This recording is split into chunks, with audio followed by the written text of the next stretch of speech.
I suppose when Howard and I started talking about it, we were talking about how to shift really from one location to the other, because that's the major thing about the writing and the set. So you sort of go to an even bigger scale and to a slightly different colour palette. But there is a kind of a colour palette overall through all the different scenes. So that each scene, although it is a very different place and it has a very different look, it's linked through the tones and the colour and the atmosphere of each.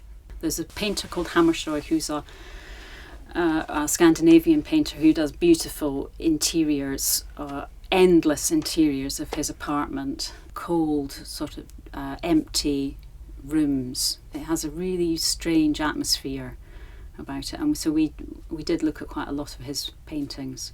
There's a particular sort of green that he uses that I used in the set. The colour on the walls I quite like. It's quite interesting because it actually moves, it shifts from being kind of an olivey green to those areas of sort of peacocky blue.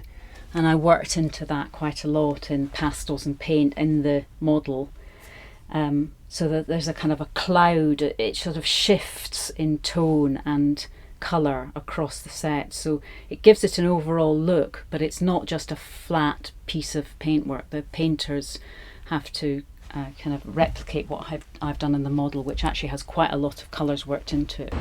We have a very good reference. Her models are very, very spot on with the colours, and we just take a bit of it each and we just work on each individual wall. Or every wall was different even in the apartment, and they were very beautiful, subtle colours. So we'd rub the colours in and gradually build up layers of paint rather than putting on one flat colour. And quite often we'd use glazes to give a sort of transparency as well. Most of the walls are quite smooth, and we use a mixture of idendant and plaster, and then we use a float like this and make it quite smooth.